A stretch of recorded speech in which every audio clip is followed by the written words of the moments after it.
नमस्कार, आप देख रहे खबर मध्य प्रदेश और मैं आपके साथ प्रियंका राजपूत। बुलेटिन की शुरुआत करेंगे इस वक्त की अहम खबर के साथ। पुष्पराजगढ़ में पुलिस को बड़ी सफलता हाथ लगी। पुलिस ने रेप और हत्या के आरोपी को गिरफ्तार किया है। बता दें कि 4 दिसंबर को पुष्पराजगढ़ के महोरा ग्राम में ये घटना घटित हुई, जहां केकरिया ग्राम की नाबालिग को हवस का शिकार बनाया गया। वहीं परिजनों ने 5 दिसंबर को थाने का घेराव किया था, जिसके बाद एडीजी शहडोल आरोपी की गिरफ्तारी पर 30,000 रुपए इनाम की घोषणा की थी।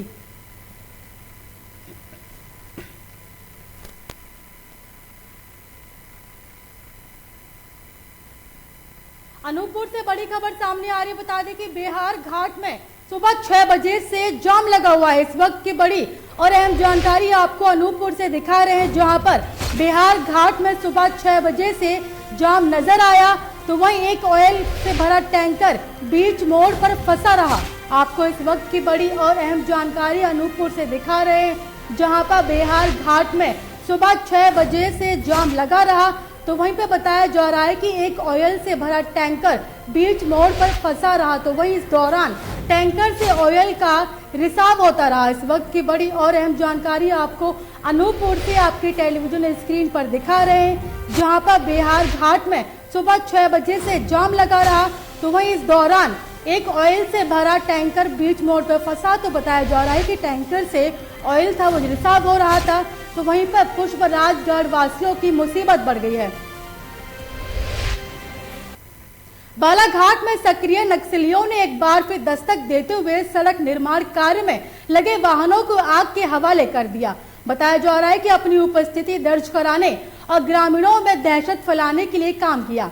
साथ ही नक्सलियों ने घटना स्थल पर बैनर पोस्टर लगाकर 10 दिसंबर को मध्य प्रदेश, महाराष्ट्र और छत्तीसगढ़ बंद को सफल बनाने की अपील की है। जलाए गए वाहनों में 2 ट्रैक्टर, आपको बता दें कि जलाए गए वाहनों में 2 ट्रैक्टर और एक मिक्सर मशीन शामिल है। सर, नक्सली घटना सामने आई और देने वाली किस तरह की घटना का इस तरह का मामला है सामने 2 बार। अभी पुलिस को जो सूचना प्राप्त हुई है उसमें कल शाम की घटना बताई जा रही है, जिसमें कि अपना जो किन्ही चौकी अंतर्गत एक ग्रामीण रोड जिसका निर्माण कार्य किया जा रहा था, उसमें जो उपकरण यूज़ हो रहे थे या जो वाहन का उपयोग जिसमें किया जा रहा था, उनको आग लगाई गई है, ये सूचना प्राप्त हुई है। और इसके फोटोग्राफ्स भी कुछ वहाँ से आए हैं। हमने आसपास के क्षेत्र में और इन गतिविधियों को रोकने के लिए पुलिस बल डिप्लॉय किया है। सीआरपीएफ और हॉकी जो पार्टीज है उस क्षेत्र में डिप्लॉयड है। छिंदवाड़ा में किसान के जरिए कलेक्ट्रेट परिसर के सामने जहर खाने का मामला सामने आया। बताया जा रहा है कि तहसीलदार और पटवारी लगातार किसान को प्रताड़ित करते थे, और वहीं नरेश पवार के पास सिर्फ एक जमीन ही थी, जिसको भी पटवारी ने दूसरे के नाम स्थानांतरित कर दिया। और जब किसान ने एसडीएम, राजस्व विभाग और जिला कलेक्टर से शिकायत की, तो उसके बाद भी कार्यवाही नहीं की गई, और कार्यवाही न होने पर किसान ने कलेक्टर परिसर में जाकर जहर पी लिया। सूचना मिलने के बाद छिंदवाड़ा तहसीलदार और कोतवाली टीआईटी किसान को अस्पताल ले जाकर भर्ती कराया, और किसान की हालत गंभीर बताई जा रही है। आपको बता दें कि एक किसान के जरिए जहर खाने का मामला सामने आया। बताया जा रहा है कि किसान को प्रताड़ित किया जा रहा था। तहसीलदार और पटवारी के जरिए लगातार किसान को प्रताड़ित किया जा रहा था। तो वहीं नरेश पवार के पास सिर्फ एक जमीन थी, जिसको पटवारी ने दूसरे के नाम पर स्थानांतरित कर दिया। तो वहीं जब किसान ने एसडीएम, राजस्व विभाग और जिला कलेक्टर से इसकी शिकायत की, तो उसके बाद भी कार्यवाही नहीं की गई, और कार्यवाही ना होने पर किसान ने कलेक्टर परिसर पहुंचा, और जहां पर किसान ने जहर पी लिया। और सूचना मिलने के बाद छिंदवाड़ा तहसीलदार और कोतवाली टीआई ने किसान को अस्पताल में भर्ती कराया, और किसान की हालत गंभीर बताई जा रही है। शुजालपुर समाधि भूमि पर अवैध अतिक्रमण पर जेसीबी चलाई गई। गोस्वामी समाज के लोगों में आक्रोश, प्रशासन का दरवाजा खटखटाया, और गोस्वामी समाज के लोग अनुविभागीय अधिकारी, तहसीलदार और थाना प्रभारी के पास आवेदन लेकर पहुंचे। अनुविभागीय अधिकारी प्रकाश कस्बे ने मामले को दिखाने की बात कही, और गोस्वामी समाज के लोगों ने जल्द से जल्द निराकार करने की मांग की है।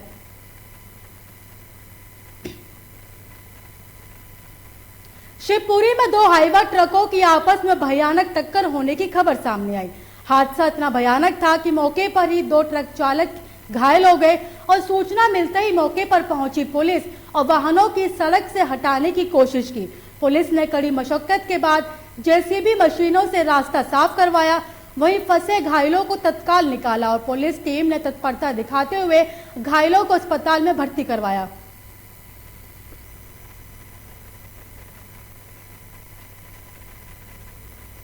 शिवपुरी में गरीब परिवार को दबंगों के जरिए बंधुआ मजदूर बनाने का मामला उजागर हुआ है। बता दें कि पहले दबंगों ने परिवार को हर साल 60,000 देने की बात कही थी और 2 महीने तक परिवार को पैसे दिए गए, लेकिन 2 महीने बाद पैसे नहीं दिए और 6 साल आपको बता दें कि 6 साल के बेटे और बहनोई को अपहरण कर लिया गया, जिसके बाद बुरी तरह डरा हुआ घबराया हुआ सुंदर आदिवासी क्रांति संयोजक संजय बेचैन के निवास पर अपने परिवार के साथ पहुंचा और अपनी आप बीती सुनाते हुए फूट फूट कर रोने लगा। इसके बाद सहरिया क्रांति के जरिए पुलिस अधीक्षक को इसकी जानकारी दी गई। वहीं कोतवाली थाना प्रभारी सुनील खेमरिया ने बताया कि हमने अपहरण और ST/SC एक्ट के तहत मामला दर्ज कर कार्यवाही शुरू कर दी है। ये एक ठगरपुरा में सुंदर आदिवासी है। वो पहले 10-15 साल से कुलैथ में किसी दीना पंडित के यहाँ पे काम करता था। तो उसका कहना ये था कि मेरे को मैं बंधुआ मजदूर बना के रखा था 10-15 साल से, और उसके बाद फिर कुछ पैसा नहीं दिया या फिर मैं अपने काम से यहाँ ठगरपुरा वापस आ गया था।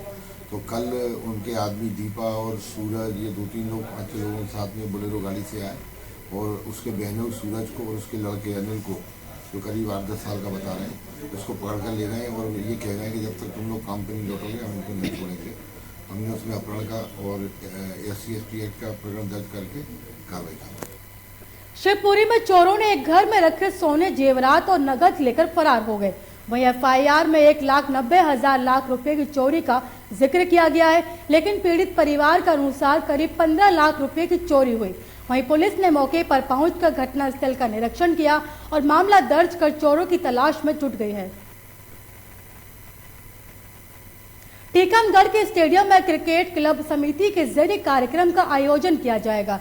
यह आयोजन स्वर्गीय नन्हेलाल विश्वकर्मा की स्मृति में संभाग स्तरीय क्रिकेट टूर्नामेंट का आयोजन 27 दिसंबर से 5 जनवरी तक आयोजित किया जाएगा।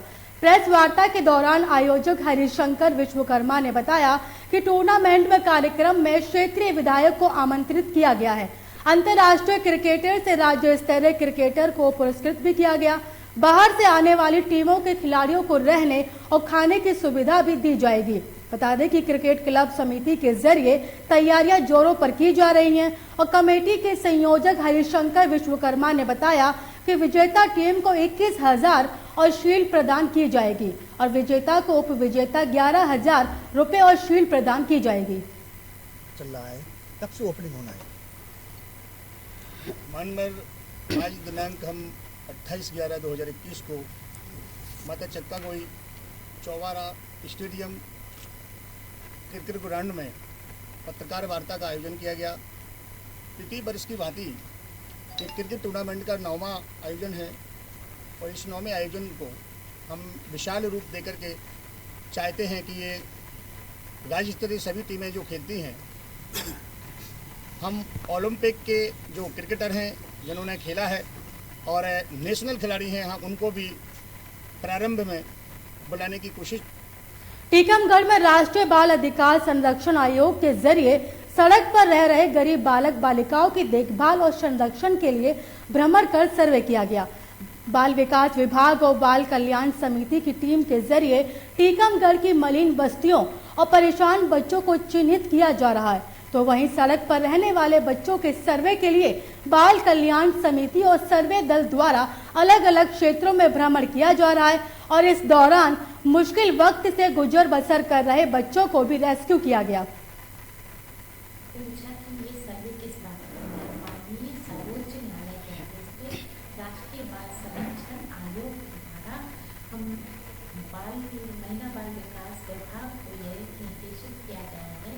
जो सड़क पे रहने वाले बच्चे हैं, स्ट्रीट चिल्ड्रन लेने के हैं, उनके बारे में आप जानकारी हासिल करें, सर्वे करें और ये जानकारी आप महिला बाल विकास को दें ताकि वो ऊपर भेजें।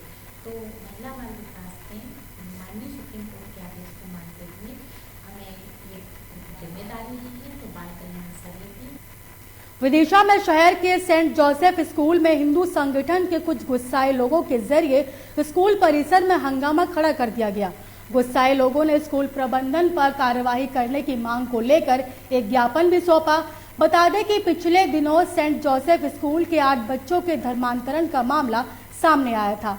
मामले की गंभीरता को देखते हुए शहर में एसपी और कलेक्टर मौके पर पहुंचे और मामले में एसपी मोनिका शुक्ला ने बताया कि जो भी कार्यवाही होगी वो वैधानिक कार्यवाही की जाएगी। फिलहाल मामला जांच में लिया गया है। आपको पहले कह दिया गया? हमारी तरफ से पर्याप्त पुलिस व्यवस्था के इंतजाम थे और उनको रोकने की कोशिश भी की है और उनके द्वारा ज्ञापन दिया गया है। स्कूल प्रबंधन का आरोप है कि पुलिस विभाग माननीय कलेक्टर महोदय को कल रात को सूचना दी थी गई। सर, ये उसके बारे में मैंने मीडिया से पता चल गया। ऐसा एक लेटर मीडिया से सेंट जोसेफ स्कूल के नाम पर ऐसा एक फैला दिया, एक कन्वर्शन चला रहा है। हिंदू धर्म का 8 बच्चों को ईसाई बना दिया। वो लोग पत्र में लिखा गया है, वो बच्चों का नाम, वो बच्चे का कोई इधर ही नहीं पड़ता है। फिर अक्टूबर 31 तारीख डेट डाल रखा है। कोई 31 अक्टूबर संडे इतवार है। ये इतवार में कोई टीचर्स और कोई बच्चे स्कूल में आने की ज़रूरत नहीं है। इस बुलेटिन में मुझे दीजिए इजाजत और देश की तमाम खबरों को देखने के लिए देखते रहिए लोकमंच न्यूज़।